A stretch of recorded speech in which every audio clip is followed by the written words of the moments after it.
A little bit. Yeah. But yeah, we're live from NOORI. Yeah. Yes. Yeah. We certainly are. Do you know this is my second? No, you were my first podcast, and this is my 19th. Wow. We could have made it the 20th. I really wanted you to be on the 20th, but what I was thinking is maybe you're not going to be able to do shit soon. No, I'm going to be crazy. So for perspective, when we did the first podcast, first episode, I just bought a bar and started renovating it, and now this week, it's a Tuesday right now, we open on Friday. That's fucking insane. If anyone seen what this place looked like before Jacob and his dad got their fucking hands, their little beautiful handyman hands on it, this place looks phenomenal, dude. It was it was a bit of a pigsty. You can see that Gary as well. Like when you say good job, Gary's like he's like, yeah, he loves it. Yeah, I think you're a bit higher. But yeah, you two have worked so hard on this place. No, it's good. It's good. It's like it's looking good. We're now up to like the sort of admin stage. The fun part. Yeah. Fun for fucking, I don't know, people that I'm paying money to. Fucking random shit. What a juicer for $110 this morning. A juicer? Yeah. Like an automatic one? 3 a.m. I woke up on the couch and I'm like... Wait, didn't you deliver a heap of your kitchen equipment to the wrong state or something? What was it? Oh, I bought... Yeah. Yeah, I bought this fridge on an auction. Oh, but like an under-counter. But I didn't mean to.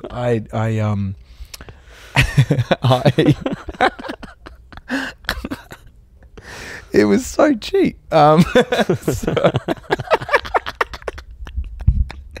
I put a bid on this fridge that had been up for like 2 minutes. It still had like 2 weeks left to go. And when you put a bid on, you have to like confirm it and all that. But it was for like $500 for this 3-door underbar fridge, which is muy good. How much? It's $500. Like you can't. A third of the price. Yeah. So I was like, I can't say no to that. And I figured I'd go up to maybe $700, then I'd leave. 2 weeks later, I get a notification. It's like 9:30 p.m. at night on a Wednesday, like really random time. And it's like, congratulations, you've won. And then I looked at the bank account. They already had my fucking bank details, so the money was out. I have this fridge in Queensland, like far north Queensland, that I have to then get transported down. Cost me an extra $300 transport, which actually is still cheaper. Pretty cheap. That's pretty still cheaper. But yeah. So yeah, are you excited? This Friday. I'm super pumped. I'm so pumped that I want to show you something. Well, I figure that we get started by having a little shot of something. I'll turn that down. Wait up. So I figure we should sort of bless the space, because this would be the first shot of rum that we've had in this space. And I brought 3 rums as well as 3 whiskies that we're all going to shoot, and then we're going to see how this podcast goes. I'm into that. Yeah. And it's so weird because I've known you since kindergarten. And I'm about to do 6 shots of your finest alcohol. Not even your finest, but your nice alcohol. There's in your bar. There's 2 things that would be considered the finest. So it's come full circle.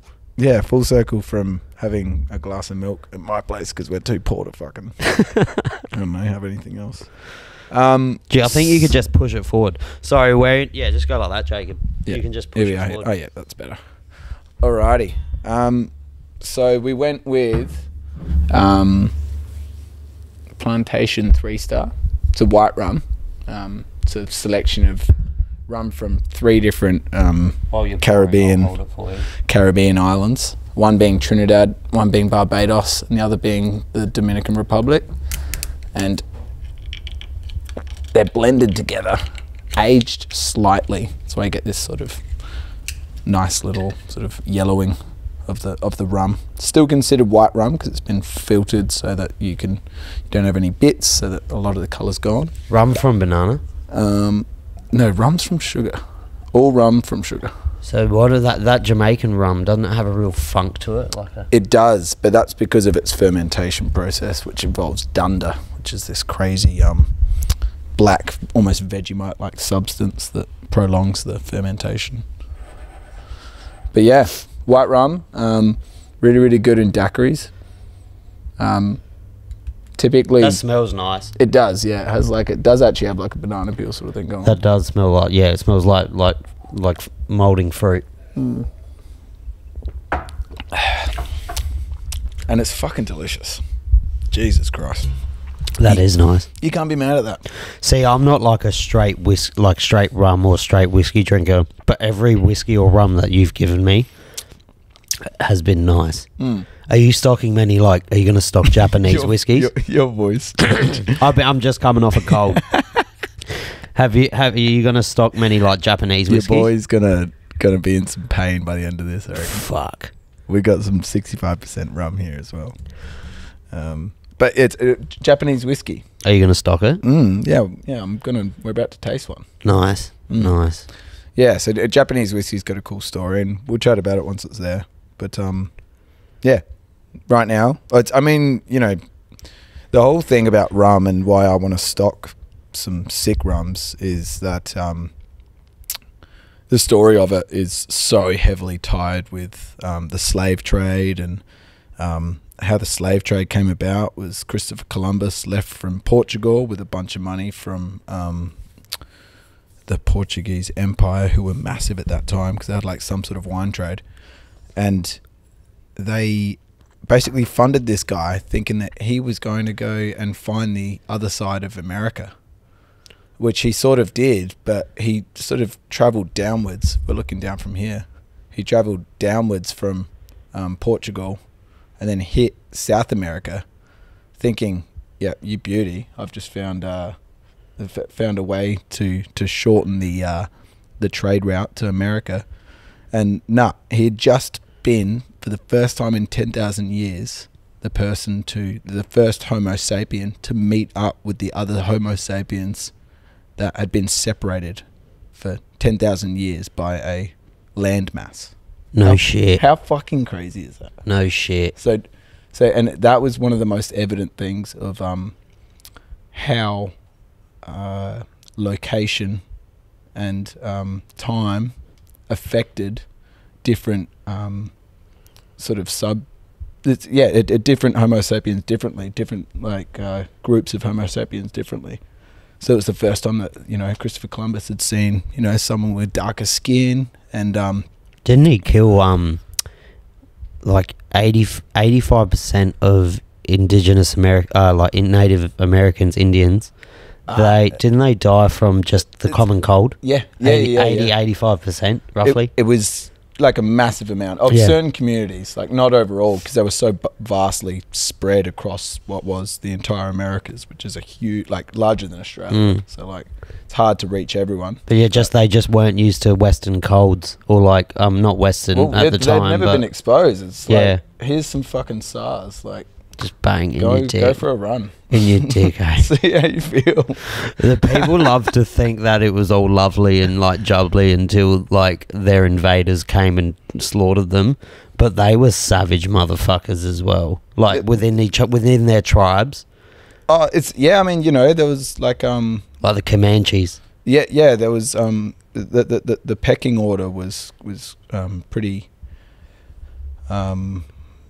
I don't want to get out of PC here, so we need to be careful. But the pecking order was strong, and as it is in any societal hierarchy, cycle. It's the fittest and the strongest survive, and the fittest and the strongest are on top. And the way they show that is to be dominant. Yeah, and dominant can mean many things. Hitting your kids. I'm the king. Just beating them. Johnny, come here. No, I'm the king. Bobby, come here. No, all right. So when on Friday, so this is going to come out the morning of your soft launch. So is it? Friday? Yeah, this Friday. What's the date? I don't know. It's this Friday. It's the Friday that you're watching this. It's a couple days before that. So just you do the math. But Yeah, we're coming at you from the past. How Is that fucking weird? nervous are you? Yeah, like I'm nervous. I think that I'm also battered and bruised to the point of numbness. So I'm not really. The thought of opening is actually exciting still, and like I've gone through periods of nervousness, and now I'm just like pumped just to get out there, serve a drink, speak to some people, Do what like you do. This is the reward. yeah, earn some money. Fuck. Yeah, you'd 4 want to months start of doing build. that. Spent a couple bands, but all for good things. The venue speaks what I want it to speak, and there's a couple of things that we've let the venue sort of tell us what to do, and I think for that reason that the venue looks as good as we could make it, and that's awesome because we've been there for every single step. Yeah, no, it looks fucking good, man. People are going to love it down here. I don't think you understand how busy you're going to get. Yeah, we're going to get fucking raped, but it'll be good. Yeah, it will be. It will be good. It'll be good. Yeah, that's what's been going on with you. What the hell are you doing? So just fucking working and then doing this every Did you fry day some off. chips last night? Yeah. Yeah? How many? Fucking... How many singular chips? I can't tell you singular, but I can tell you like kilos. I could tell you kilos. How many kilos? Wait 3. Oh, 3. Nah, about what? A box of chips is 15 kilo. We did Just about... give me a number. We did about 16 boxes of chips. Oh, fuck. Yeah. Wow. That's a big number. It's more than one. Not really going to do the math on that. Yeah, it's a lot. Close to 100, 200 kilos. And then on my days off, I do this. Wow. It's good though. I fucking love doing this. I do love doing this. After 19 podcasts, are you feeling that you have a technique now? Like it feels as comfortable as it was the first time. Yeah, I was more nervous for this one because it was the first time doing all this shit and like that. But now when I'm doing it, I'm at home, I can just fucking flick them on and just start talking. Yeah. Like it's more the editing and shit. That's the fucking drainer. If you know how to edit podcasts and you want a job, let me know. But, Yeah, no. But that's the only killer. That's the only killer. Besides that, I could sit down and talk shit to people all day. Yeah, it's good. It's good, and it's growing nice and slowly. Like it's growing at a good pace. I've got over 100 subs now. Good on YouTube. Good. I'm glad with that. I think that one thing that the NOORI, which is the name of the bar, Instagram. Yeah, what the fuck happened there? Yeah, it just went up. We got to 1,300 followers real quick. What the fuck? I looked at it and I was like one of your first followers, and then you just had like just 1,000. Went crazy. But it's because it's because we are a venue, not a podcast. Yeah, it's very different. It's very different, but it's still impressive. It's impressive to me. Fuck yeah, because it's got more. No one's I've been got more here. followers on that than my personal account. You have not served. I'm the first person you have served a drink to. Yeah, and you're not paying, are you? And I'm not paying a cent. I'm not going to pay a cent. Okay. Yeah, I might even ask for a free bottle. Is there a T-shirt? Are you going to get a uniform? No, I don't think so. No, just What black. we could do. Just blacks and No. not even. Nah, just dress so that you feel good. Dress so you feel good. Yeah. You know, like I'm pretty relaxed. I want people to feel good. Flannies only. Yeah, Flanny came out because I've got a branded T-shirt on that. You know, thought I better not show up. Yeah, they're not paying me yet. No, they haven't brought the fucking beer yet. What's the next one? Right. Okay. I just got that from what you were saying yesterday. Okay. So You got it. I got this. So where we're going with this one? We've just had a 41.2%. Love it when they're very particular. I've always wanted to try a plantation rum. Yeah. Well, so a big thing that what they're doing right there is when you go at 40%, for those in the bartending world, you just think, come on, do something a bit more. We want 43, we want 45, we want something a little bit more than the least you can go before you can call it that desired spirit, which generally the rule for all spirits is 37.5% or more is when you can call it a rum, a vodka, a gin, a whiskey, a whatever. So 40% is like a number, but yeah, it's a bit arbitrary to bartenders. So 41.2, love that. Good rum. Sociable. Now we're getting to something a little bit more fucking... Oh wait, that first one was plantation rum. Yeah. Yeah, that's fucking nice rum. Yeah. So, what we're looking at now is Vietnamese rum, and much like a Vietnamese roll. No. I'm gonna hit much more into your realm. Boxing, like Muay Thai fighter. This thing has a fucking kick to it that is surprising, considering its color, weight, location, well, it's clear. Derivation. Anything fucking clear, it just really gets me. Yeah. Well, so this is overproof. So overproof means automatically more than 50%. So we're looking at 54% agricole rum, which most rum is made of rum molasses, in which it's the byproduct of making sugar. This one, oh my god, you can fucking smell that. Oh yes, smell how fucking grassy that shit is. Do you know what that smells like? Do you know it what smells like lemongrass? No, do you know what that fucking smells like? It smells like a fucking shucked oyster. Oh, it does. That smells exactly like a freshly shucked fucking oyster. Does it? Totally does. 100%. What the fuck? You can smell it. Wow. Isn't that the weirdest thing in the world? Yeah. But if you look into that and you think like grassy and like fucking lemongrass and like, I don't know, like even fucking white pepper or something. Flavors that go nice with oysters. Yeah. Oh, fuck. So that's going to be hot. Hot. Okay. You're going to regret that. That wasn't too bad. It's not too bad because it's been treated. First of all, they let it sit, but post distillation, and then post distillation, it's best to treat your spirit nicely. You usually bring it down because when it's distilled, it comes out between 60 and 85%, sometimes a bit higher. And then what you do is you let it sit in a big stainless container because what you've done is like you basically fucking grabbed it from its children and then run away with it. You know, like you need to let it settle and come to terms with the way it's been. You know, distilling something is literally boiling something. That tastes a lot nicer than that fucking Gordon's gin I shot at my house. That one. Do you remember that Gordon's gin when? I think that you should tell the story. Who was there? Karen? Was it Karen? Yeah, Karen was there. We used to play. Decided to play this game. How old were we? Were we of age? Oh, fuck me. It smells like oyster. Were we of age? No. No, Definitely not. Nah, we were young. We might have been going out, but I don't. We were young'uns, but we were at my parents' house in Hallett Cove, and they had a massive home bar, and it was full of this like a.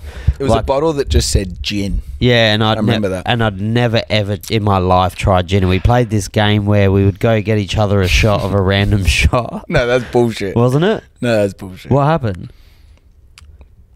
You said to me, because you're a hero. Yeah. You are a hero. Yeah. And it's great because a lot of the time, heroes win. I'll take one. That's a great fucking quote. Great quote. And this time, the hero bit off a little bit more than he could chew because he said to me, I'll fucking shoot anything in that back bar. It doesn't matter what it is. I'll shoot it. You can fucking pick anything. I'll shoot it and I'll down it. No worries. I'm like, okay, no worries.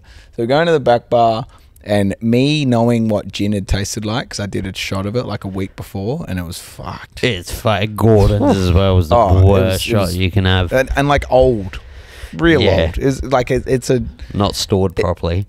Bear in mind, like, Sava's Greek, and his parents, like, meat the stereotype pretty fucking well, almost down to the plastic on the couch sort of part. It's true. So that bottle of gin for had 10 years probably.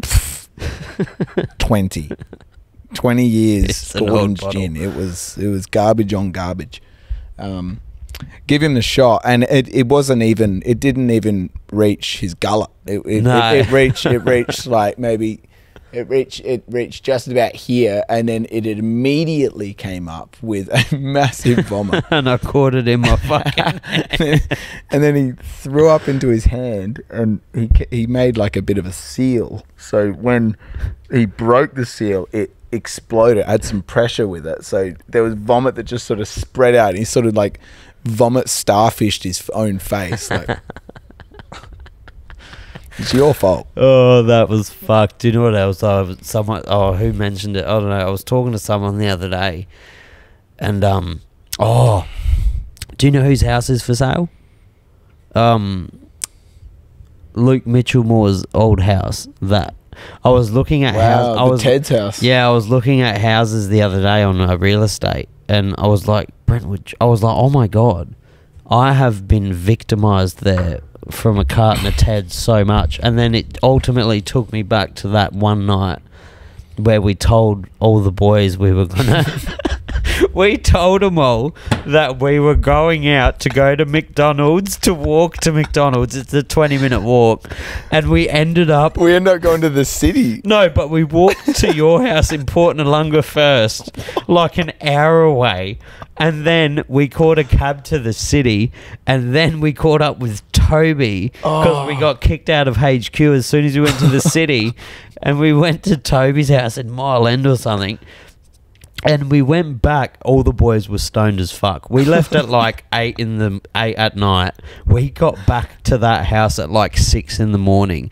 And the first thing Luke Mitchellmore does is he looks up and goes, "So did you get that Macca's?"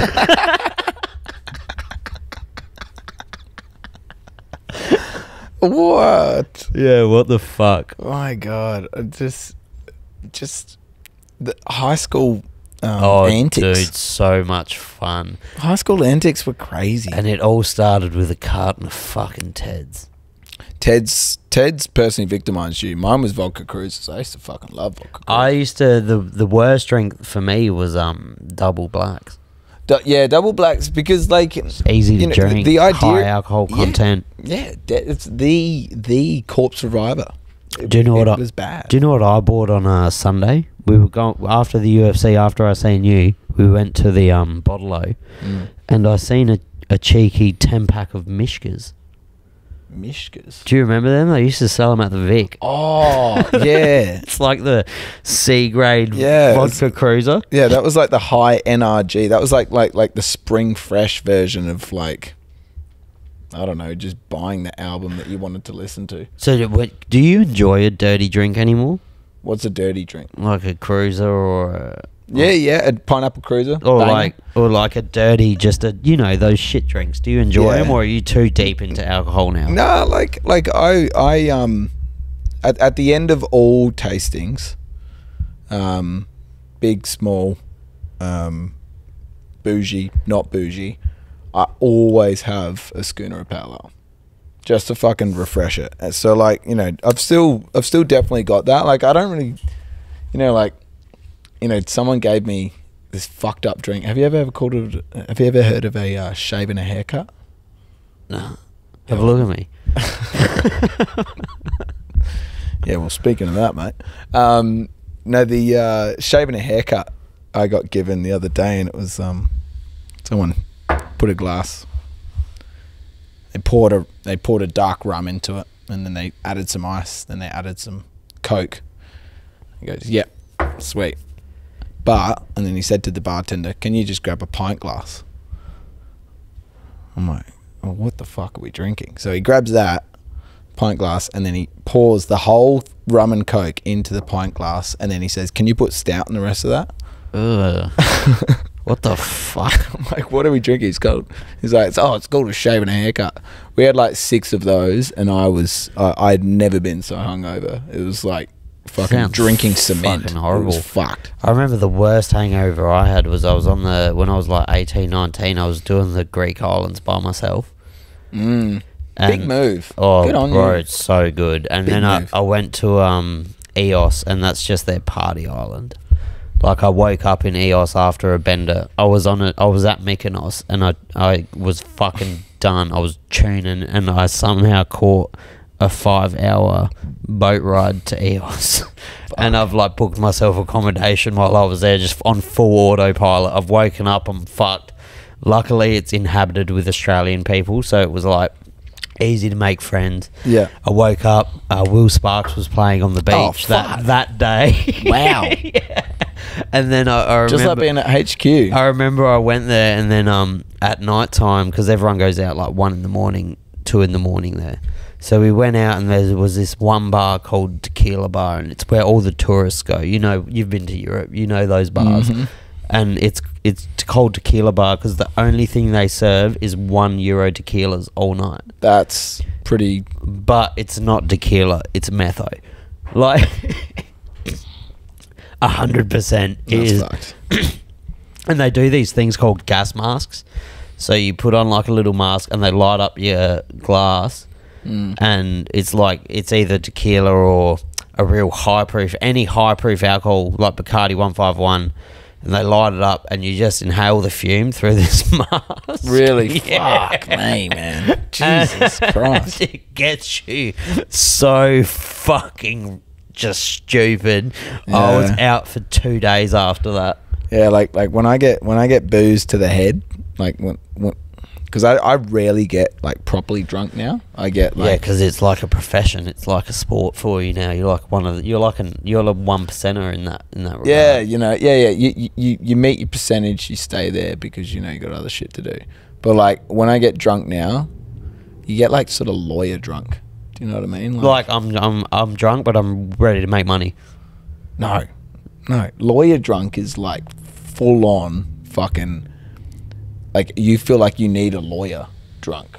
Like it's I'm sorry, that makes no sense. That doesn't make any sense. Like James Conaghan, does he just get drunk? Nah, he's the exception because he's coming on the podcast. Is he really? Yeah, he said he's Fuck going to off. come on. We're going to get drunk as fuck and talk politics. But how funny! Man, get prepared for that one. Okay, right. So enough lawyer talk. We're going to do rum number 3 now. What we're going to do is we're going to just see how progressively we can, how much we can sort of get out of this whilst getting somewhat busy. So you were really into this one for some. You wanted this one on here. Yeah. I did want this one.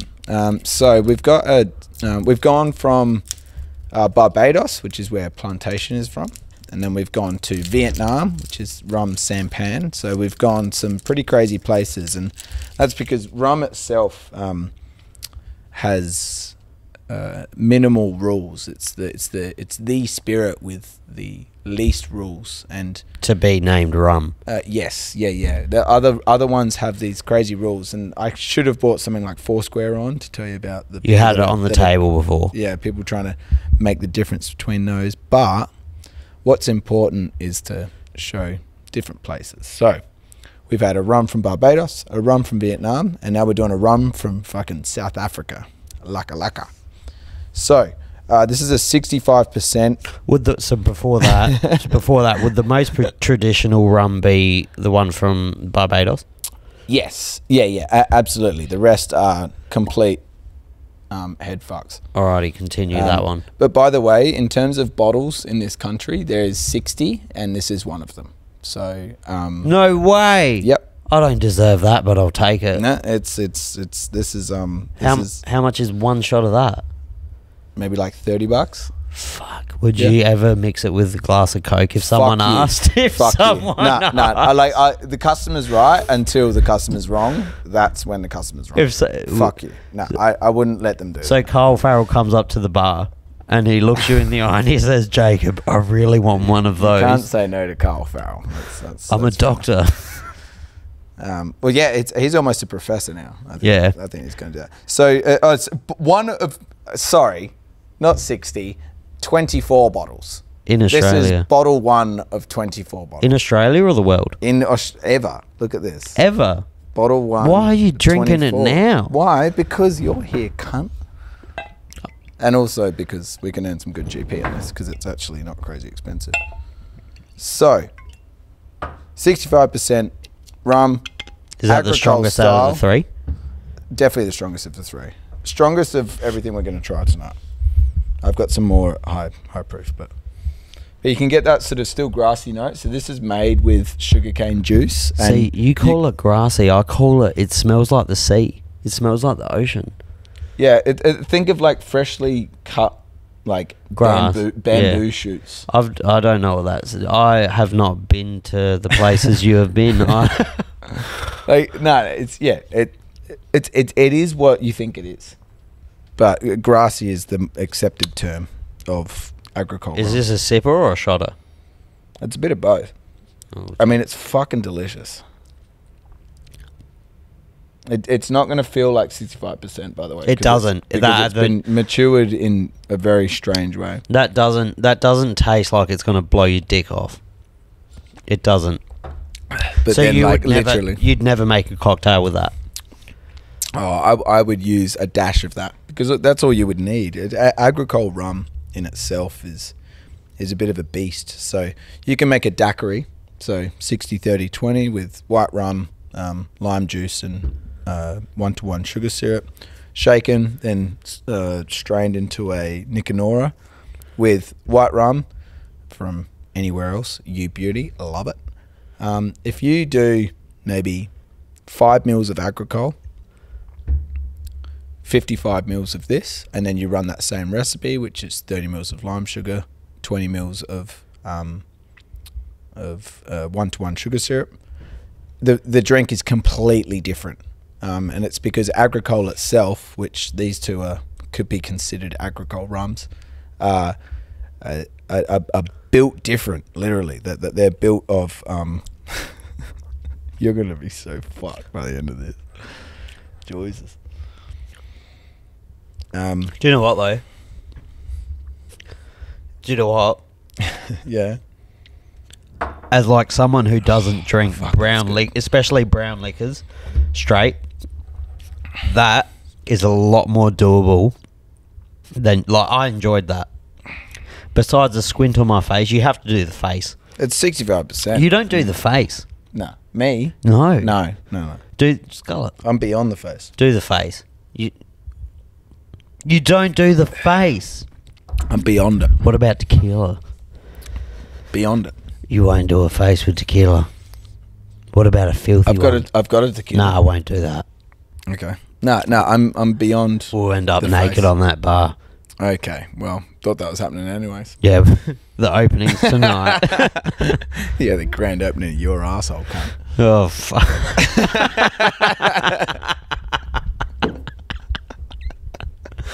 Right. Oh, fuck. See, rum, uncharted territory. Whiskey, I can do. I think I can do. Oh, they're all little bottles. There's no Johnny Walker. They're sort of gone. They're not a very ethnic-friendly place, this Johnny place. Walker, can't. Don't talk to me. It's not a very ethnic. It's not a minority-driven venue. Our house pour Scotch whiskey is Johnny Black. Oh, so what is your house vodka? I don't know. I need to sign a contract with someone about it. No, absolutely, it's fucked. But it's, when you say house, it's for vodka lime sodas and for So why would I pay cocktails. premium for something that's shit? So, what? Sorry. But No. I'm not disagreeing with you because it is shit. No. If I want to drink, Absolute is considered good. Grey Goose is considered great, and I drink think that that the general community needs to understand that all base spirits, whether it be whiskey or rum,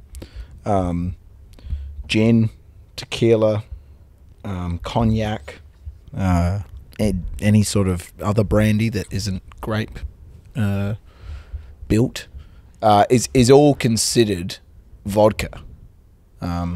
If not, it's called new make or blank spirit. vodka can't really be that high end because there's no flavor profile to it. It's not supposed to have flavor. It's profile. not like the more it tastes like, the more your face doesn't go like this. the better it is. And I think that, like, you know, if you look into it, and you know, there's vodkas to be considered and thought about, which are like vodkas built of good materials. Belvedere and Grey Goose are some of them, but a lot of vodkas are just the spirit that hasn't been aged like these, or also the spirit that hasn't been fucked with. Like, it's a mixing drink. It's a mixed drink, but it's the cheapest way to make alcohol. I did get this one vodka from New Zealand. On the bottle, it had it was black. Yeah, and I think it had a mountain range on it, possibly. Yeah. That was the smoothest vodka I've ever drank, because I could drink it straight, like just on the rock with a squeeze of lime. Beautiful. It was really, but it's beautiful, but it just tasted like kind of water, and that's when you know it's a good vodka. That's really not bad. I'm feeling that. I'm feeling that heat. I'm feeling that sort of like lifted. My favourite one, the best tasting for me, was the Caribbean. My favourite smell and overall profile was the Korean. The Vietnamese. The Vietnamese, sorry. Bang. I don't know why, because I feel like what was the name of the Rahum? The Rahum, the French cask rum. Yeah. So that's MOBA, from we'll hold that up. From South Africa. Just so that you guys all know, I'm like genuinely scared to go to South Africa. I have a girl that works for me that lived in not Pretoria. She might have lived in Pretoria. My dad lived in South Africa. I believe it. Your dad's tough as fuck, and you need to be tough as fuck if you do anything to do with South Africa, because motherfuckers get like absolutely. You never been to Africa, have you? No, not even nowhere near the continent. Even you weren't keen on it. Well, you're keen. No, you're keen on it, but I wasn't keen. But the fear. I just didn't make it. I have the fear. Don't you? No, I have the fear of just, like my mind was on other things. No, of like more so like the malaria. Like, do you know what I mean? Like that's what I have a fear of. It's the like malaria. I think that that's not as big a deal than what you think it is. It is. I don't think. I don't think it's not as big a deal as you don't think it is. That's confusing. Yeah. So because I would have a very nice African trip, because I would go with a tour guide and do this and that. You would end up by yourself in the jungle with a machete on cocaine at 3 a.m. in Zimbabwe, somewhere that no one's ever explored. Like our trips would be very different. Mine would be a lot more controlled than yours. Well, I think that what you're talking about is indicative of the first time you stayed at my house.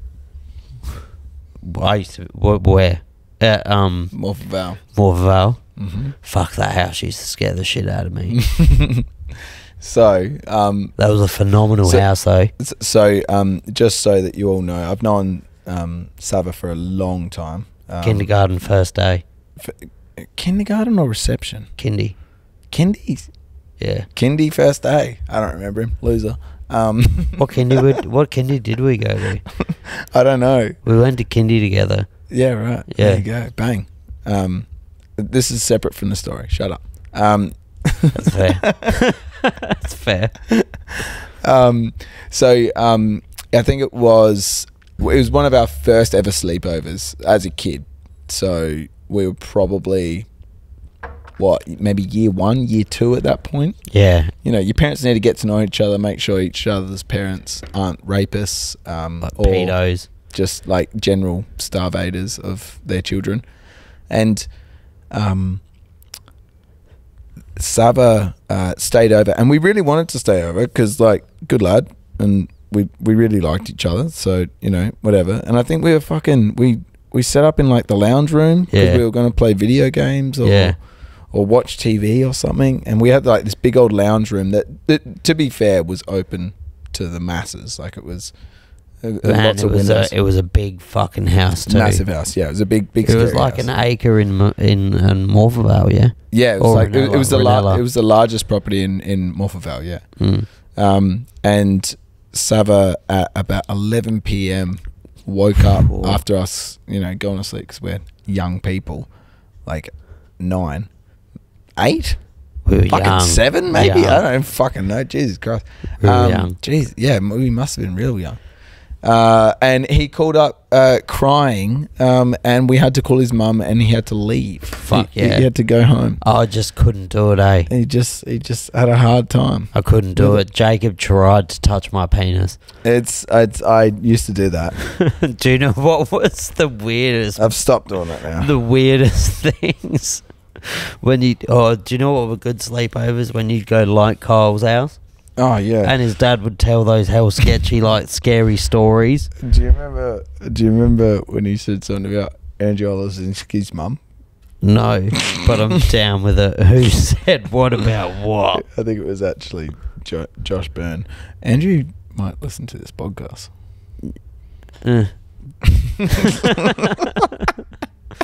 What are you gonna do? What if Can't please everyone. What if he's literally listening right now? Dude, I remember The thought of that story. I remember there was one sleepover Kyle had, and for some reason that cunt used to love getting like butt naked. He still does. Yeah, he still would, but now he's like an accomplished doctor. Yeah, so he's allowed. Yeah, so he's allowed because that's what all the high profile people do. Have a little bit of water. Yeah, man. Is it over there? Yeah, you should have it. Oh. But yeah, we were at his house, and his dad was telling a hell sketchy story once, and because we used to have tent parties. Yeah, we used to have good parties there. Yeah, we used to have tent parties, and then he had a beagle. I can't remember the beagle's name. Boris. Yeah, he stole my sock. He stole my sock out of my tent and started humping it, and he came all over my sock. He did. I remember that. Yeah, that was fucked. Do you remember? I think that might have been at one of his birthday parties. It was. Do you remember when you punched me in the mouth saying "cunt"? I do. I hated that word for whatever reason. What? Yeah. What was that going on with? I don't know. My mum hated it, so I hated it. Yeah. That was a weird period of angsty teenage life. I got my first double blood nose with you. In KI. But do you know what was funny? I was riding. This was like. I remember you looking at me when you had that, and we were in a tent in KI, and then we just heard koalas fucking, which is crazy, scary as fuck. Noise. Man. I still talk about that to this day. Wow. How aggressive are those little cunts?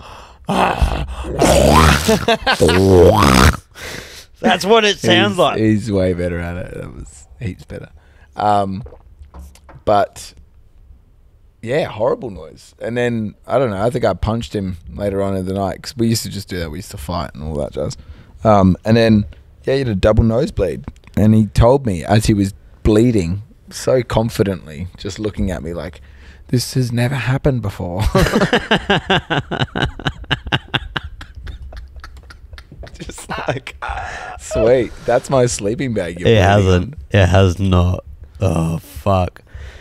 Yeah, we had some good times. We had some really fun times. Put that water bottle away. You want some of that? No, put it away. Okay. Jacob's hell pedantic about the scenery of the set. We spent 20 minutes moving all of these. By the way, how about this? You can take one bottle to a desert island for the rest of your life. What are you taking? You just made noise. I would grab a bottle of wine. Wine? Mm-hmm. And it would be... Fuck. It would be a larger size bottle. Why wine? Because it doesn't really need to be wine. It'd possibly be a magnum sized bottle. No, it's an everlasting bottle. Oh, it doesn't finish. No, like this. Fuck so me. any bottle you like. Have to be Jameson. Really? Yeah. That's kind of trash. Yeah, I know. It's my guilty pleasure. I love Jameson. Jameson's pretty fucking smooth for how trash it is.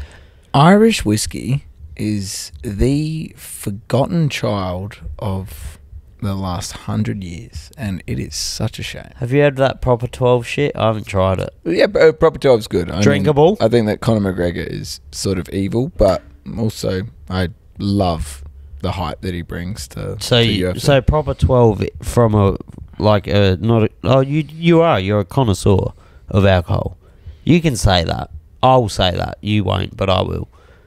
You're a connoisseur of fine alcohol. Proper 12 is a well-made house whiskey. Is it a house whiskey? It's a bit higher than that. A bit better. I'd say it's a bit higher than Jameson. Really? Yeah, it's absolutely. fucking cheap. Yeah, it is. It is. Isn't it like 28 or 32 a bottle? No, it's definitely more than that. No, it's like closer to $50 or $60 a bottle. But that's good for the name value. Yeah, but it's made in smaller batches. It's not made by Conor McGregor, obviously. It's aged nothing to do with the process. It's aged for 4 years in a bourbon barrel. Yeah, it's aged for 4 years in some sort of barrel. Yeah, it would be a blend of different aged whiskeys, certainly, because you can't make mass amounts of whiskey, just like this would be. This is a non-age statement whiskey. Do you know what I've never tried? What's that? Mezcal. Oh, we have some fucking good mezcal. Yeah. Fuck. Mezcal. I've never tried it. Changing fucking I've never face, tried. man. I've never you think tried you don't like it. tequila? You wait till you don't like mezcal. Because that mezcal's so good. Jorge Masvidal. That I'm not sure if you're familiar with that fighter. Yeah, Jorge. of course. George Masvidal. I used to watch him when he was doing videos with Kimbo Slice. Kimbo Slice videos. Yeah, so he has his own mezcal. Fuck. Game bread. Yeah, game bread mezcal. I've never tried it. If you're not a fine alcohol drinker, does it taste the same as tequila? No. What the fuck does it taste like? I always thought mezcal was tequila. No, so it's still made from it. Well, so all tequila is mezcal, but not all mezcal is tequila.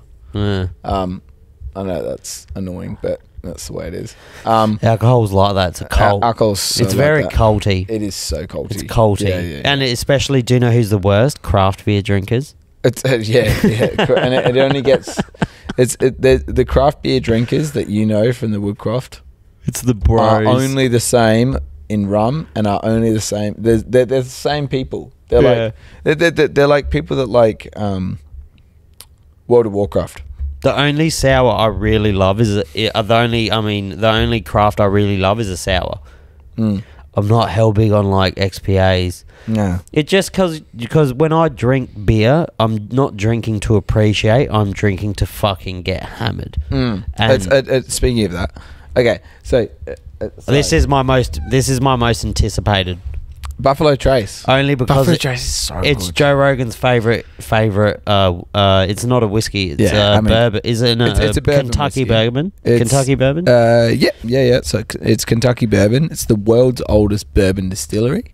Yes. Buffalo Trace only make Buffalo Trace, which is fucking massive for that particular market, because those that make bourbon typically make maybe 8 to maybe 12 to maybe even up to 20 different brands with very, very similar composition and very, very similar aging, and the differences are sort of technical. Certainly they taste different, but what you can look at is virtually the same thing from the same producer, right up till you get to the higher end stuff where you can see the difference plainly. Buffalo Trace, on the other hand, known as the buffalo on the bottle, also known at a bar called Crybaby, a fantastic bar. Shout out to John DePinto and Sean. It's their house shot. So this is a bourbon whiskey in at 40%. So we've hit that 40% line, and I'm not going to get angry at them for that, because they make more of this than anyone does of anything else combined. There is so much Buffalo Trace out there, and it's not Jim Beam, and it's made with quality ingredients, so you can't get angry at that. Bourbon is characterized by being made at least of 51% corn in the distillate, and then it can be made of whatever the fuck else you like. It's nice. It still smells like that French acetone. Rum. No, this smells a lot like that rum from before. That's because it's so potent. It's starting to come through now. You get that sort of corn. I am excited for this one. Because when was the distillery made? Wasn't it pre-prohibition? Oh yeah, absolutely. Yeah, it was one of the only whiskey distilleries to stay open during Prohibition. It was like 1650 or something. It says on there. No. I don't think that America was founded 1775. 1775. Which is crazy because America, the United States of America, the Declaration was made in 1776. Kabuz, Slancheva, my guy. That's fucking nice. Yeah. Do you know what, with bourbon's different, isn't it? I'm an old-fashioned kind of boy with my whiskey. Mm-hmm. I like an old-fashioned when I have my whiskey. You don't drink them, though. Huh? You don't drink them, though. I fucking drank that one, no, you don't. Didn't I? You didn't, cunt. I was fucking hammered. I had to drive home. You fucking made me one with 9 shots. I was watching you make my drinks on the weekend, and I was with Kobe. So they came around. I was with Yasmin's cousin, and we were watching you make our drinks. And every time you went near any form of fucking bottle, you grabbed it and were like, and you would have had 4 shots in the process of making my drinks. I might have had 2. Oh, fuck off. Anyway, besides how much I think I certified it had 2. But yeah, certainly. Either way, that was my last night at Victory. I had to get drunk. You were fucked. You were fucked. I had to get drunk. But you looked after a brother, and I appreciate that. So, sorry, Matt. I'm an old, I appreciate whiskey more because I love an old fashioned. I like the bitters in it. I like the tiny bit of sugar. This reminds me of an old fashioned bar the bitters. Like, it's sweet. It's a lot sweeter. Yeah, it's an old fashioned. It lives and sits with bourbon so happily that I think. But is bourbon sweeter? Is a Kentucky bourbon sweeter than a normal whiskey? Yeah. So bourbon, having to be made in America, needs to be made with what's readily available, which is corn. Corn has a sweeter profile than malted barley, in which Buffalo Trace would still have a trace amount of it. But inherently, corn-based spirits have a sweeter profile, and that's what makes Buffalo Trace so fucking drinkable. It's nice, isn't it? Good. Would you mix that with Coke? Yeah. This is mixer stuff now. I don't get the rum and Coke kind of thing, though. I don't know. It's weird. Yeah. I prefer... It's like a Bacardi and Coke rum, whiskey and Coke. I prefer bourbon, anything. When you have a good bourbon and Coke, you go like, yeah, okay, I get that. Yeah. But like, you can't do it all the time.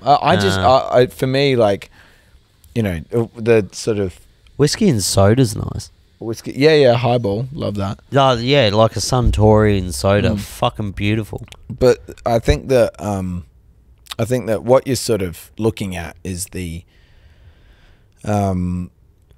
it's what everything's done to our brains about drinking cola and drinking fucking all of this shit. Like, if you're happy to drink Coke, you're gonna love a bourbon and Coke because it tastes like Coke with bourbon in it.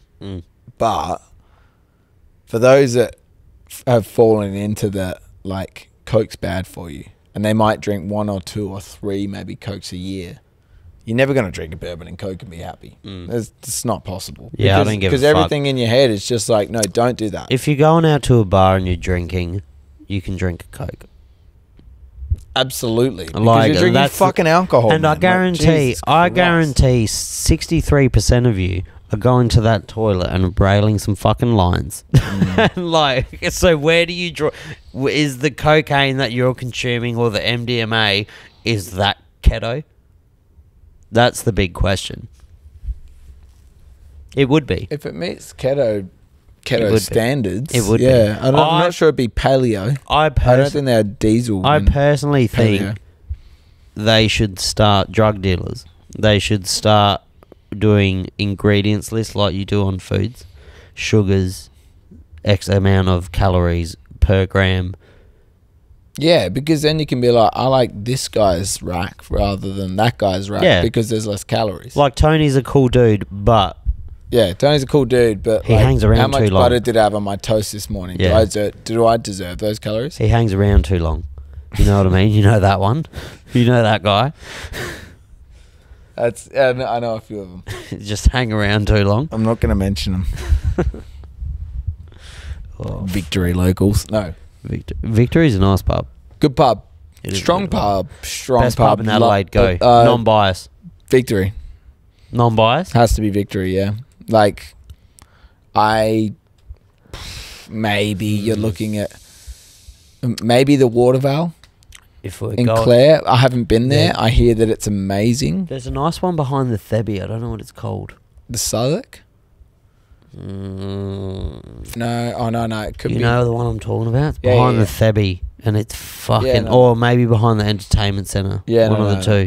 The Gov is good. Gov's nice, but it's behind. But okay, what makes a good pub? Because that's important. So when I think pub, I don't think brown liquor. I think 25 fucking beer taps and nice food. And live music or good music. Okay. That's interesting. And it needs a good smoking area. Okay, so tell me, and truthfully, I know that you love the place, but you need to tell me truthfully, where does the Vic stand on your best pub? It took me 2 years to eat at the Vic because I couldn't bring myself to eat there after it became a sports bar. But the food, honestly, for what we did that day on Sunday when went to the UFC, you will never treat the Vic like you treat the Victory. Do you know what I'm saying? It's a different pub. It's a sports bar. You're right. Yeah, it's you're a right. sports bar. But you go there for a steak. The food's... Did you eat? Yeah, of course. Yeah, did you eat that day? The same thing. How was your steak? It was not as good as the steak I'd get at Victory. Of course, and it's not. But and it would cost less. Of course, yeah, but of course that's it's not. what fucks me off, right? Of course, it's not as good, but it's good. But it's good. It is good. It's acceptable. But the Victory's different because the Victory's has the same quality food as a restaurant. Yeah, well, it's independent owned. Do you know what I mean? Yeah, it's the same steez. But I argue the point that the standard of pubs is too low. I feel like Adelaide pubs aren't too bad. No. Where have you been better pubs? Okay, maybe I'm thinking about pubs down south. Actually, wait. If you go to the Lonsdale, if you go to the Lonnie's horrible. Christie's, Lonnie's horrible. If Christie's you go to horrible. the Porties, horrible. All of those pubs, and then Woody's shit too. Woody's shit. Woody has nice alcohol. It has great alcohol and really nice service. The fucking food is shit. The food at the Woody is fucking horrible. I'm starting to remember a bestiality. It is horrible. It is horrible. But it's. I think, and this is my personal view, but I know that I speak for quite a few people because mine's not, misinformed. I speak to a few people about this sort of thing because I'm passionate about it. I think that the standard for pub food is enough so that the beer tastes good, and that is it. Whereas at Victory, it's opposite. The beer is good, the food's very nice, and then the beer matches the food. The only thing I found on when did we come on Saturday? Saturday, yeah. The food, because I ordered a couple starters for myself. I was starving, so I ordered a couple starters. Yeah, you would have waited a while. No. I was starving before I got there. Yeah. So I ordered a couple entrees, and then I ordered my main, which I ordered I can't remember what I ordered for my main, but I ordered the clams, the cockles for the entree. Yeah. And I ordered the scallops ceviche. Yeah. The only thing I could recommend was it just needed salt. Yeah. That was it. But besides that, that is you go to a restaurant and you sit down and you get that food. Do you know what I mean? It's good shit.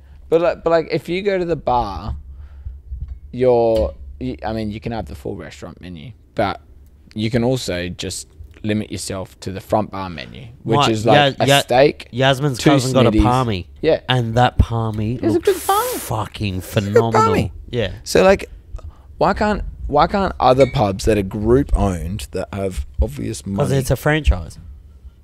Just fucking... You treat it like a friend. Do you know where those pubs make their money? Me and you now, we could go and grab dinner after this. We could walk 2 seconds to the Porty's Hotel, and we'll both be like, I wish I had better dinner tonight. But do you know why? Because those pubs have pokies, so they don't give a fuck about the food. Can you open that? Maybe. But yeah, so the Victory doesn't have pokies. Oh no, it does. Does it? Yeah, of course. Where? Yeah, they're well hidden. Are they? Fuck. I never knew that. Well, they're very well hidden. Okay. Alright, mate, you're gonna fucking sand it off with that chiselly ass fucking moustache. I suppose we both have one, so we can't really say shit, can we? Oh, wow. Bang. Alrighty. Here we are. Number 5. I hope that you all are enjoying this. Can I pour you one? Yeah, of course. Yeah, please. So we're looking at Gospel. No, you just go till it feels good. Okay. So Gospel Rye, Solera Rye. I love Gospel. I got to go and visit them. That's a big shot. I got to go and visit them in Melbourne. I'm not a bartender. At Albert Street in Brunswick. I'm taking your glass, cunt. That one's yours. No, I'll take some of that. You're not gonna fucking drink all that bullshit. So yeah, I got to visit these guys and check out the way they make their whiskey, and they're legit. Rye is this crazy. So this is whiskey and rye. This is rye whiskey. Right. So is that song? This is whiskey made. This is what they made the song about. Yeah. The Gospel Solera Rye, 42.5%. Yeah. So you see that sort of niche thing with a lot of It's a bit niche gay, things. Isn't it? Yeah, it is. It's a bit gay. Just make it 47. Rye from Australian rye whiskey made from rye. I just had a fucking brain fart, cunt. It's a lot going on. It's a lot. It's a lot for you to take in. But what it is these guys. First of all, one of them is a mechanical engineer, so he got to go and make his own still, which that'd be like porn for any mechanical engineer. But he got to sort of build it with his knowledge of distillation, working it as an apprentice in Kentucky before moving over here. So he's an American dude working over here, has another Australian buying into it, and then they open a distillery. I'm just doing that because you do it a lot. Yeah, it's good. Does it work? That works a lot, doesn't it? It aerates it. Yeah, aerates it. It just pushes the nose out. Like, it just gets it sort of funky. I do this with wine. I feel like I appreciate a nice red. I like red wine. White wine. What sort? Any red wine. Any sort of red. The only thing, white wine will always taste like goon to me. That's not true. It will to me. Nah. But actually, you gave me a really nice... Do you remember that day I came over your house? You gave me this really expensive fucking white wine, and I said it smelled like jackfruit or durian. Oh, I don't even remember, but yeah, yeah. It was really expensive. As soon as you have a good, as soon as you have a good white wine, like the biggest thing for me is that I loved red wine, and I really got nerding on it before I started my wine education, and then I started looking into my wine education, and I really got into it. I spent a couple of years really sort of like. Is white wine harder to appreciate? Not as soon as you find the one. No. Not as soon as you start to look into wine. As soon as you start to look into wine, my wine drinking went from 90% red wine, 10% white, to complete the opposite. It's weird because my flavour profiles match a lot more with white wine than they do with like red. If you drink seafood or chicken, and that's the thing. I like fresher and more summery, lighter tasting flavors. I don't like stews. I don't not like them, but I'm more like a ceviche, like light fish dishes, delicate dishes. A lot of these, I mean, Krug would treat you well. The Lucy Margot treat you well. Got this Grüne Veltliner. Damn. Oh no, Rizzo. that one. Bang. Do you fuck with the rosé? Yeah, I fuck with the rosé. Yeah, we got a sick rosé going on by the glass here from Poppleville. Nice. I like that. I'm a trash boy. I like that Miss Wiggly. Oh, from where we're. Yeah, but that's because it's got a bit of residual sugar. Yeah, it's nice. It's like a. Anything's good when it's got some sugar. Something you drink when you're like 16. Yeah, absolutely. Don't worry, we'll learn you. You need to have a bottle of Dom Perignon, and then you'll be like, white wine's shit. Yeah, I had a bottle of that Krug when we did that tasting event for it. I hope that you enjoyed that, because I didn't at all, nothing. I just drank it. That's fucked. How does that make you feel? It makes me angry. Nah, doesn't make me angry. It makes me sad, because Krug is like very, very hard to get. Krug is a German name, but it's making a French champagne. They make their French champagne with the most strict of principles. They stick to the criteria 100%. And they make the criteria. Do you think that makes for... See, you obviously... With alcohol, you have to be a traditionalist. Oh, you do. You can't be an innovator. You need to be a traditionalist to be an innovator.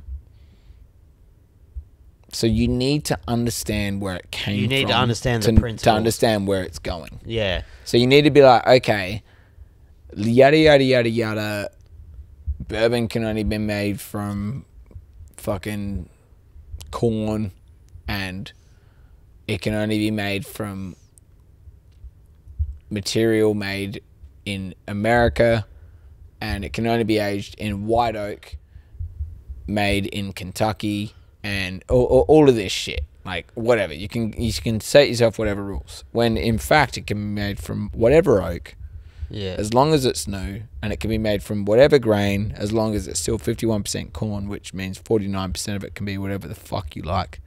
And you can send it out in bottle at whatever age, and it can come out at fucking... It can be whatever you choose it to be. But the thing with all these innovative, avant-garde creators and distillers is that they know what they are opposing. Do you know what I mean? I know what you mean, but is there like...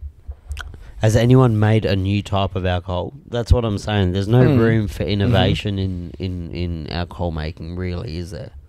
That's bullshit. That totally is. You're talking shit. You don't know what you're talking about. I don't know what. That's why I'm asking. That's why I'm asking. Well, that wasn't a question. That was a statement. I made that statement. But I'm genuinely asking, like, is there room for innovation in alcohol making where you can Absolutely. So what's? Give me an example. Okay, so you have Foursquare Distillery from Barbados, or let's go something local. You have Iniquity, or it's let's say Iniquity Whiskey Distillery, semi-big South Australian whiskey distillery, using red wine casks rather than bourbon or ex-American wine casks. Yeah, to age. Automatically. What color would that? Does that bring it out? It brings it out. It brings it out at normal color because you wash them and clean them, but it brings out a completely different taste in the mouthfeel because it brings out tannins from the red wine. Yeah. So quite often people will age their whiskies in American oak, and then now, because of what Iniquity's done, finish them in red wine casks to get a little bit more tannic, phenolic grip, which is like a little bit more sort of like textural. So no, there's a whole bunch of stuff. Like, there's people that are making tequila and then bottling it overseas and treating it differently, but so they're not allowed to call it tequila. So they're just calling it agave spirit. Agave. Yeah. Because they're not allowed to call it anything else other than agave spirit. Any of these that we've tried today died? What do you mean? Because you know how those like cheaper alcohols will, like through the aging process, they don't age long enough, so they kind of put dye, like a little bit of dye or colouring in their alcohol. Wow. Yeah, 'Cause I reckon Buffalo Trace would be. Yeah, I reckon Buffalo Trace would Because definitely really dark. It's really dark, and I imagine they pump out that bottle. Yeah, so I think that's a really, really, really good statement there. And I'm not saying I'm not diminishing the product. No. It's you can't. It's It's Buffalo for Trace. looks, but if it was clearer, it would be less identifiable as bourbon. Yeah, no. You're right. That's damn right. And the way they dye it is through caramel. Yeah, caramel colouring. Yeah. So they use neutral flavour caramel colouring. Although This one's nice. Whatever this one here. Yeah, super that's soft. Fucking nice. Super soft. That's a sippy one. Not as sweet, but softer, and that's because they basically rye has no husk on the outside, whereas corn does, and every other one does, like barley. So when you mash it, it basically comes out like a porridge. You're like fermenting porridge. So when you go to distill it, you have to wring it through this crazy sort of intercooler. It looks like a radiator. But with rye, because it's like a porridge. These guys, and it's crazy because I got to find it out through them. They used to have a normal size thing for gin, a normal size intercooler for gin. So you send it from a hot state to a cold state. And you do that through an intercooler. These guys had to use a larger intercooler because when they used a smaller one, it was getting caught at all of the bends because it was so small. So they had to get one and get it custom made at like a larger diameter so that it wouldn't fucking clog up every time it hit a bend. And that's this weird thing about booze is that like it's just like fucking, it's literally like anything else. It's just branded so specifically that it's a little bit scary to look into, and it's a lot. It's a lot to look into. It is. There's so many rules. It's like fucking looking into fucking Roman history. Like I love watching that Tipsy. Oh fuck, what's his name? Don't say Tipsy Bartender. Not Tipsy Bartender. That's that Jamaican cunt that just puts fucking Everclear in fucking a bathtub.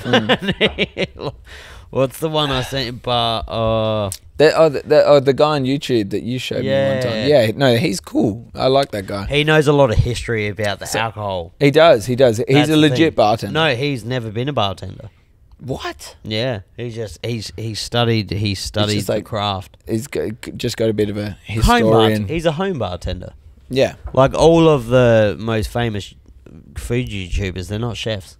You know what I mean? Like they just got a very good history and a base of the art. But he's like very knowledgeable about stuff, and he fucking loves rum. So I always wanted to get into rum. But dude, rum's gangster. What's your favorite cocktail of all time? Daiquiri. Fuck. Whenever I think of a daiquiri, I always think of the. Yeah, I know. Out of the machine. I know, but they're not that. They're like. I've never tried a real one. A real daiquiri makes you fucking call up your nana and make sure she's okay. Never tried it. Fuck me. Good daiquiri. Fuck. You get angry at a good daiquiri. You're like, fuck you. That's good. You want to punch it in the head. You do. You fucking do. You want to punch a good daiquiri in the... No, you... In the fucking dick. You want to punch your bartender in the head. You're like, how are you making me feel like that? Yeah. God. Like Kamzat Chimaev on the weekend. Oh. Just beating the shit out of that guy. Out of Kevin Holland. Fuck, boy. Man, that was domination. Do you know what? You came... Sorry, we need to talk about this. Was this 279? Yes, 279, I believe. If not, I'm fairly wrong. sure. Yeah, no, it is. It's 279. That UFC was 279. Great watching. You came with the right people because we were all diehard UFC fans. Yeah, so all of them were scary as fuck. And if you guys are watching, I think that you're all like solid dudes. Pavey watches every episode. Pavey, which one's Pavey? Pavey was one with the neck tattoo that I introduced to that said he was going to be your biggest customer. Oh, yeah. Oh, he good lad. Yeah, fucking Mopper Springs, my guy. No, we're going hard on. He's the sweetest motherfucker, but he listens to every minute. But like it. Yeah, I ain't got no beef with anyone. Hey. He's a teddy bear. I just, I think that we all just love the UFC. I think that, I mean, we're this far into the episode. If someone's still listening, then you're invested. I think it's pretty obvious that me and Sava have lived completely different lives. Yeah, I mean, fuck me. I don't know how Sava fucking hangs out and manages to be around all these guys that are proper fucking... I'd bash him. Pavey, maybe not. He's got some size on me. But Pavey fucking... he would fuck you up, surely. Yeah, he would. Me and one of my mates, though, later that day, we got blackout drunk and had a sparring match in the back of Tom's house. Wow. Yeah. You win? Yeah. Oh yeah, yeah. You won. Yeah, I did. Wow. Yeah. Is he gonna? I won't say anymore. Is he gonna back that up? Oh, I got the picture. Wow. Yeah, I got a video. Okay. All right. I got a video, but you came on the right day. You came. That was a good day, man. Chimaev, I needed that. That comes up Chimaev. I'm going to tell everyone right now. Do you know what? I want to talk about this because it's fresh in my mind. Do it. While you're pouring that. Yeah. This comes up Chimaev. Yeah, tell me about him. He didn't make weight. So, bar that aside. Bar whatever controversy led up to the fight aside. He is the most terrifying first round fighter that there has ever been and ever will be in the UFC. Will be. That's true? Did you see how fucking quick he grabbed a hold of that cunt? That was deadly. I think that what was missed was mid fight. I mean, it was a first round fight, so you got to watch closely. But and there might have been what could be considered as one or two of these events, but he looked like he was breakdancing on the dude. It looked like he was like literally like. So the scrambles. It looked just fucking the scramble. That's called a scramble. The scramble looked like he was having fun. Yeah, it's not. If he just took him down and held him down, that would be impressive in itself. Because Kevin Holland, the dude he was fighting, he's a black belt in jiu-jitsu. Yeah, no, he's not Kevin down the fucking road that doesn't know how to grapple. And he grabbed him and he was Granby rolling. Like he was rolling around and he kept the control. And he stayed on top. Did you notice that? He stayed on top. Insane. And do you know a funny fact about him? Don't quote me. You can look this up if you want. I'm 99% sure this is the statistic. He has 6 fights in the UFC. Out of 5 of those fights, he has absorbed 1 strike. It's pretty hectic. Yeah, and it's the best. What whiskey is this, by the way? I want to hear more about Kazma. But I'll tell you about this whiskey. So, fucking drink it, bitch. No, fuck you. Drink more. Do you know what? That's the spiciest out of everything I've tried tonight. Drink more. Fuck you. That's the spiciest. I saw how small a sip you did just. Fuck, that's spicy. What is that? Yeah, grab your nana. Get her in a fucking pad. I won't say that word. I'll say it. It poods. I'll say it confidently. That's a Japanese whiskey, and it's a very, very good whiskey. I know what that is. Okay. Now I feel bad. Have another sip before you fucking... That's very nice whiskey, by the way. Yeah, drink How much a bottle is that? Chill out. Drink some. Okay, now we'll chat. How much a bottle is that? I think retail it's like 85. Might be a bit more. Very nice whiskey for a highball. Yeah, highball would be like... Too much. Oh, man. You want to drink that straight when you get the chance. a Suntory's nice for a highball, isn't it? Yeah. So Suntory's nice. Like this. Okay, so this is Nika from the barrel. Nika is one of a legion of Japanese whiskies which are fucking rapidly taking over the market. Japanese whiskies are huge. Deservedly so. because they're fantastic whiskies, typically light and floral, and sometimes more delicate and something that you need to look into a little bit more. It's so much lighter than an Irish whiskey. Yeah. Or, like, you Yeah. cannot, honestly, as not an avid whiskey drinker, you cannot compare the two. Yeah, you need to be a little bit more pensive to look more into it. It's something that has a little bit more sort of intrigue. It's great drinking food. Yeah. For like, you go get some yakitori. Yeah, Like, bang. do you know Absolutely. what I mean? Like, yeah. it's... But then there's Nick It From The Barrel, which is brought out at barrel proof. So this is 54 point something percent. It's still a strong bottle. 51%. But it changes, and that's because it comes out of the barrel at a different percentage. Comes out in this sick little fucking, I don't know, what would you call that? Like a fucking pocket pussy. Okay, can't say It's that. a nice little rectangle. You can say whatever you want. No, I can't, because Nah, I'm a business owner and I need to think about my life. It comes out in a nice sized bottle. It's only 500 ml, but you feel like you get something because it comes out in this sort of square little sort of... It's in the shape of a gas chamber. Yeah, it looks like a fucking... No, I'm just trying to get in trouble. No. It looks like a bloody... I don't know. It just looks like a nice bottle. Yeah, it looks nice. Kombucha. And it is. It looks like kombucha would be in there. Yeah. You know, it's aged for a bit longer. You can tell that from the colour. It's got more spicy notes, which indicates that perhaps it's been aged in some barrels that have... This is definitely the spiciest out of everything we've tried, to me. And I don't know why. That makes me think like French oak rather than American oak, maybe. Are you going to stock sake? Nah. Well, I might have some, like, one bottle, but like... Not a big enough market. But those little green bottles, those little fun-sized bottles, they're legit. Dude, I'm feeling real good right now. You are? Yeah, I need a wee, though. You need a piss? We can pause it.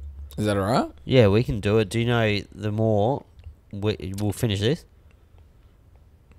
Yeah, okay. Diboja. Krakoslava. Krakoslava.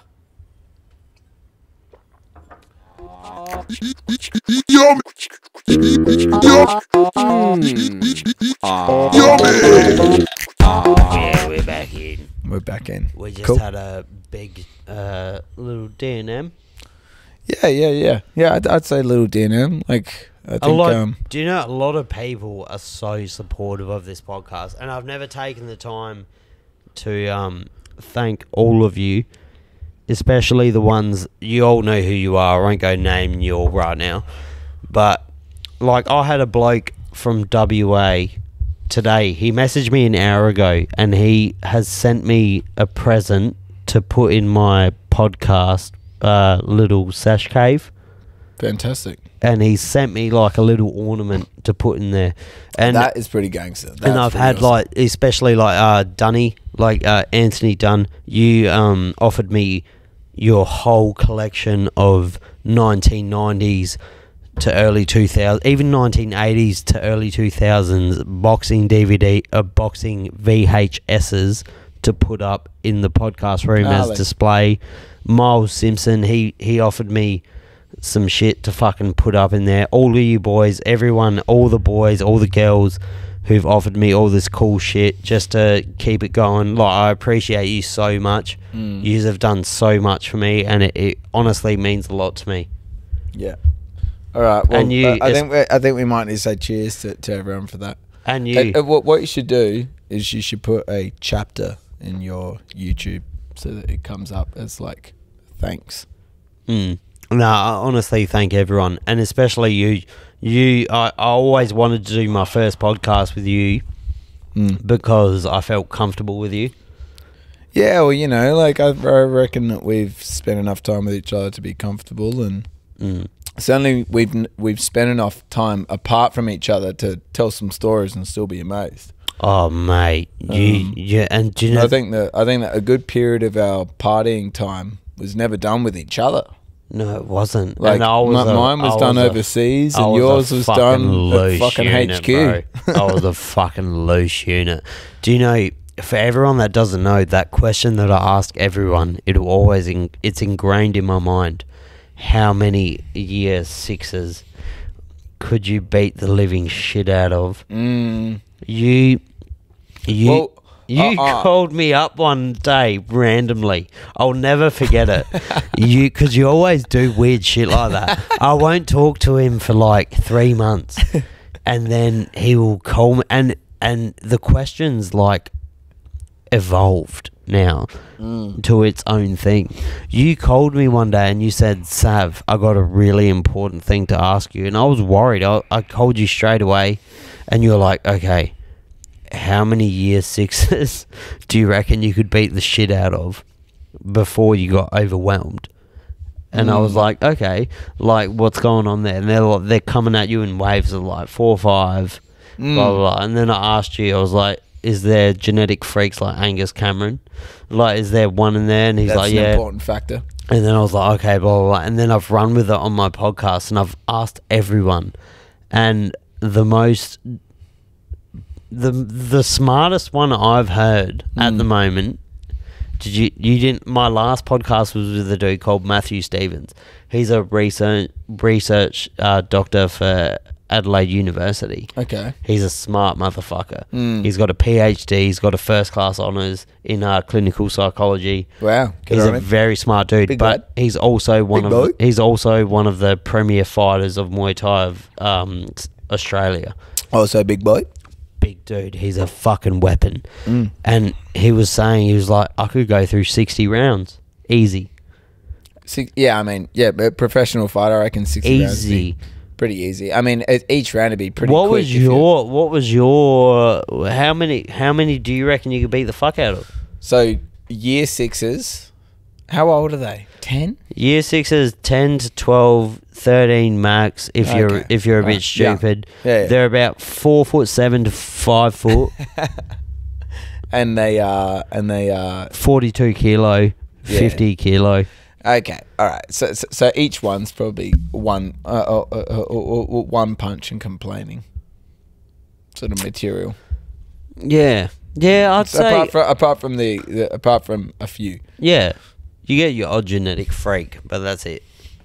Yeah, it's I think arguing how many could come all at once, but if you're doing this sort of backwards run technique and you've got yourself a long track behind you and you can just sort of pick off a few each at a time, I'm going to say 10 to 12 rounds I reckon I could go before. Happily.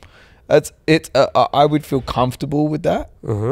That being said, I haven't done it before, so who knows, maybe I'd rush 3 rounds or 30. How about this? And this will get you.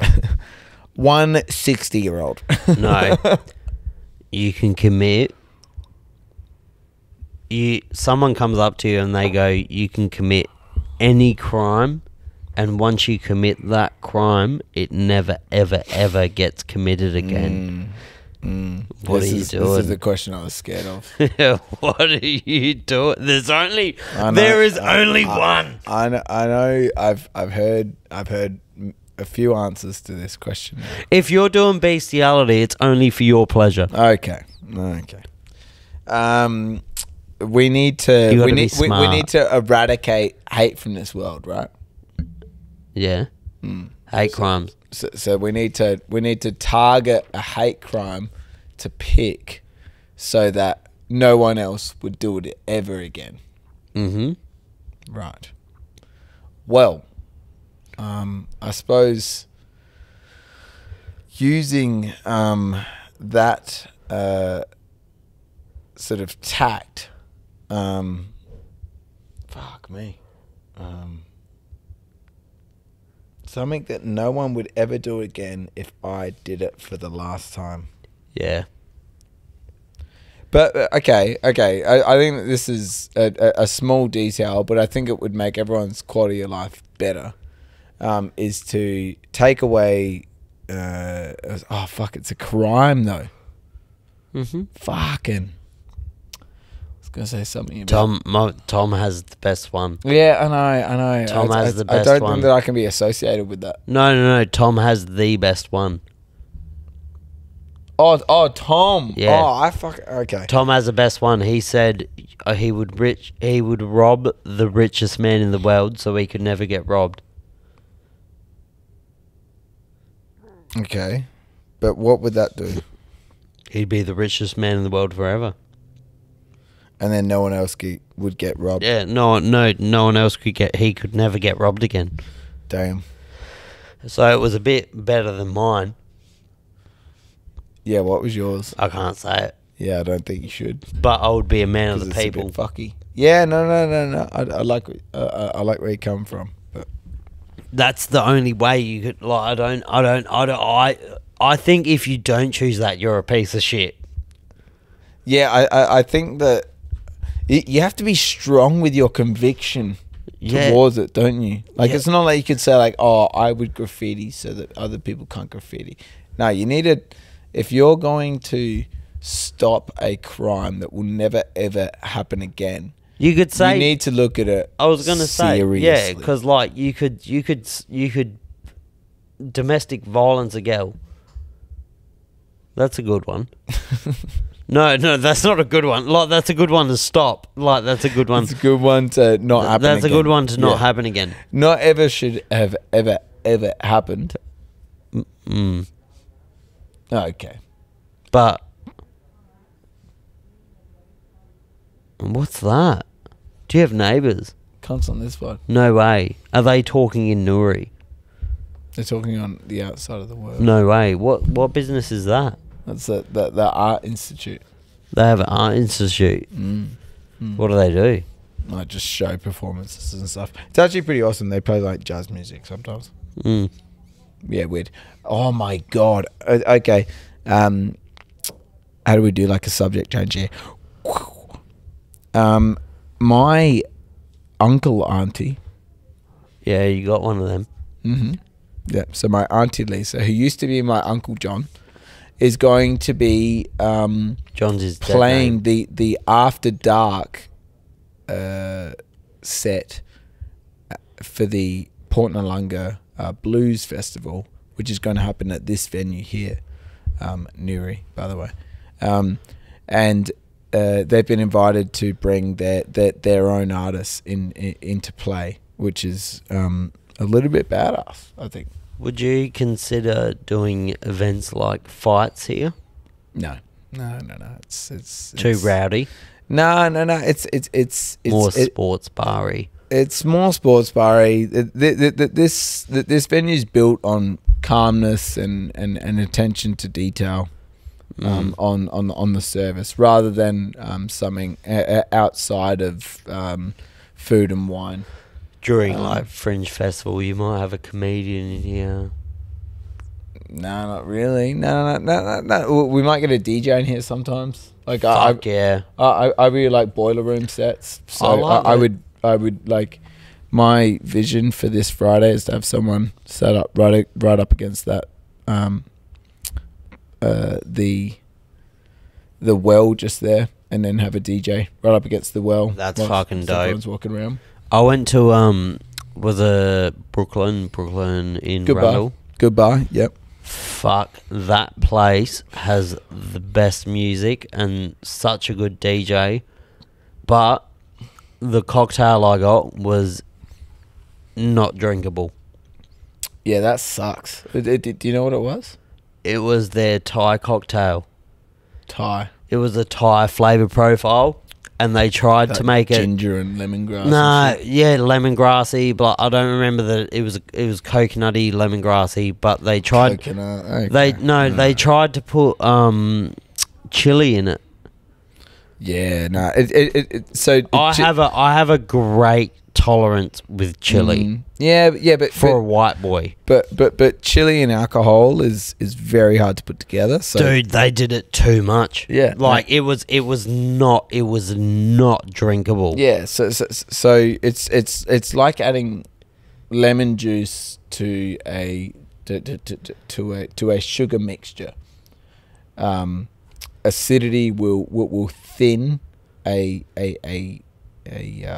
sweet mixture, which will arguably bring balance depending on what you're looking for. So like a dessert, like what's a dessert that usually has like a citrus element? A citrus, like a lemon meringue or... Yeah. Okay. So a meringue, pretty much built of egg white and sugar, right? Yeah. And then built on having some lemon to break through that. So long as it's balanced, that's pretty nice because the acidity meets the sweetness and then they match each other out. But when you bring in chili into a cocktail, it was too much. It was just too much. It wasn't good. It thins out not just the sweetness but everything else. So whatever base spirit you have, whatever sort of like backup mixer that you have, alongside whatever sweetener you have is dampened, so much so that it can be, you know, completely sort of overhauled by whatever chili you have, because chili will act much like water will. If you add more water to a cocktail or to a beer, let's say, it's going to taste less like beer. But the thing is if you add a bit of chili, that beer is going to taste okay. But it doesn't take much to go from a bit of chili to a lot of chili. Like that measurement is actually quite minuscule. So if someone's fucking around with chili on a cocktail, it's a dangerous game. It is a dangerous game because you've got yourself the slightest margin for it to be like pretty much acceptable. Do you know what? Versus like good. Like you might as well just not fuck with it and give yourself something that is manageable and always going to be tasty rather than 60% of the time not okay. Do you know what no one does in Adelaide, and I hope you will bring to the menu at least once? Is that a horchata? That is very good that you say that. In summer. Like just once, because no one around here knows what that is. It's delicious. And it's all my favourite profiles. I won a cocktail competition with a horchata one time. It's all of my favourite flavour profiles. It's a tiny bit salty. It's very sour. Beer, a tiny bit of spice. Okay, we are talking about two separate Wait, things. what's your horchata? Are you talking about michelada? Michelada. I'm talking about a michelada. What's a horchata? A horchata is like a milk and rum drink. No, michelada. Micheladas beer. Michelada is beer and sort of like a salsa almost. No, it's beer, lime. They put that chamoy. What is chamoy? Chamoy is like I think it's like a tamarind. Oh, okay. So like acidic. It's like a very, very concentrated acidity, like sour flavour. They put that and they put tahini. What? Yeah. Oh, maybe you are talking about a horchata from like a different place, because like a michelada is like tomato salsa. Really? With beer, it's fucking sick. Yeah. See, that is my kind of like margarita. I hate tequila, but a really salty, a really sour margarita. Fuck. You cannot do you know beat what? it. That's gone on the menu. That like has to go on the menu. A good one though, like a nice margarita. Dude, it's a good margarita. A good margarita makes you both commit and also feel better about sins. That's my cocktail. I love good drink. Good drink. Sour profiles, salty profiles. Very savoury flavours. You should try Ghost Corpse Rider number 2. Give me it. I will. What is it? Not today. Not today, but what is it? It's a drink made by some bartenders from Europe, and it was to cure a hangover. Corpse Survivor number 1 had something to do with brandy. There's something weird. It wasn't nice. But Corpse Survivor number 2, which was their version of, the first one, except different. Equal measures gin, Cointreau, Lillet Blanc, lemon juice, and a splash of absinthe, which is... That's just for fucking dick measuring though, isn't it, really? Yeah, but if you look at all that, it's an equal measures drink, which is... You don't get many of those, so you pay attention to equal measures drink because they're the easiest ones. And then you try the drink, And when you try it when it's made well, you go like, fucking, doesn't smell like anything. Fuck. Doesn't taste like much. But you've just drunk like 3 shots of liquor in a glass that's just like, wow, you shouldn't be like that. Like, you should not taste like that.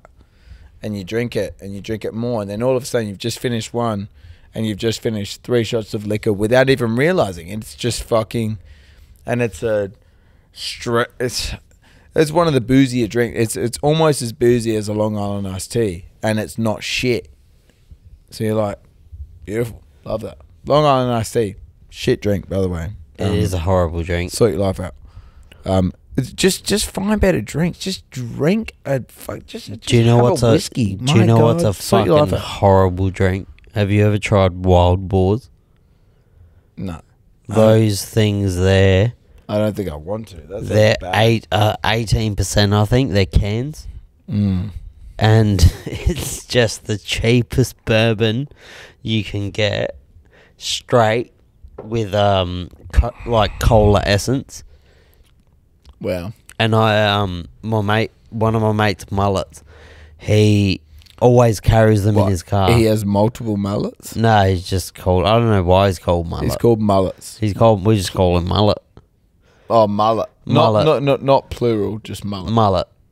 Mullet. So he always carries them in his car. And one day we were drinking, and he's like, "Oh, we're going to the pub, so let's bang a couple of these down and then go." I bet you would have felt fucked. And I was like, I don't really drink bourbon or anything, so I don't want anything that strong. Yeah. I smacked down this whole can, sculled it, 18% can. I think it's 18 or 16. And I remember later that night, I was blackout. Like, fucking, you know that you don't come back from that drunk. We went back to my house, and it felt like I had a hole in my stomach because of that drink. Wow. That's my favourite drink of the night, actually. Yeah, and we're going to do another one. Do another one. Mm-hmm. Just because I'm just taking this all in now because I feel like it's free. I feel like what we're doing is okay, and we're doing very well.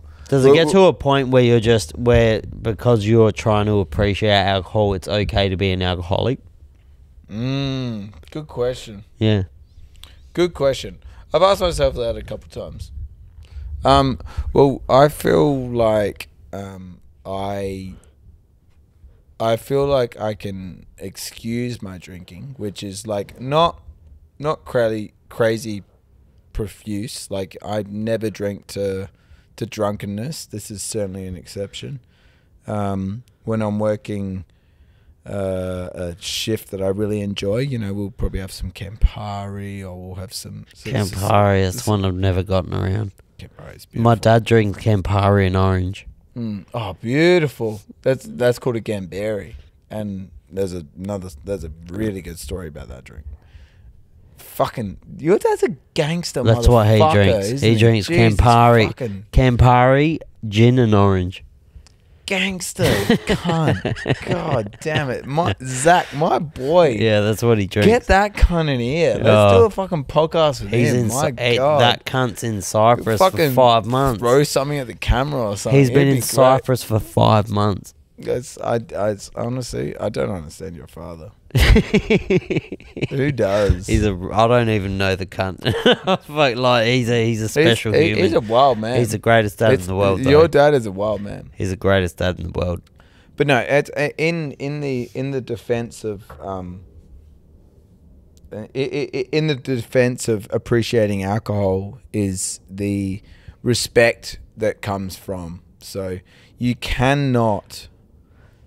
absolutely cannot go about appreciating alcohol in its many facets without respecting each one. And within that is just respecting the subject in general. So knowing your limits, knowing that you can't go and get fucking crazy fucked up all the time, which I used to do. especially when I was bartending and stuff. But now that I've gone through it, you know, like getting drunk is a not so common thing. Tonight, hell yeah, let's go. But what is to be sort of considered is the amount you consume, how quick you consume it, which is massive. Some guys think that they're absolute heroes. They'll come in to a bar for an hour, drink 4 beers, and then fucking pass out in an hour. Doesn't mean that you're a good drinker, buddy. It means that you're a fucking asshole. I think that a good thing and a big thing about drinking is to be able to keep yourself measured, stay conscious of what you're drinking. Even better if you know something about what you're drinking. If you know something about what you're drinking, there's an inherent respect for it. Does that make any sense when I say that? No, you don't know. It does. Like if you know that this comes from 3 different places of the world and it's brought together, you're appreciating it, fine and filtered. You can't slip it behind your tongue without thinking about it a little. Yeah. So, you know, like it's appreciation for the process. Yeah, you know, each one. It's like any good food. You go to a nice restaurant, you see this fucking amazing meal made for you.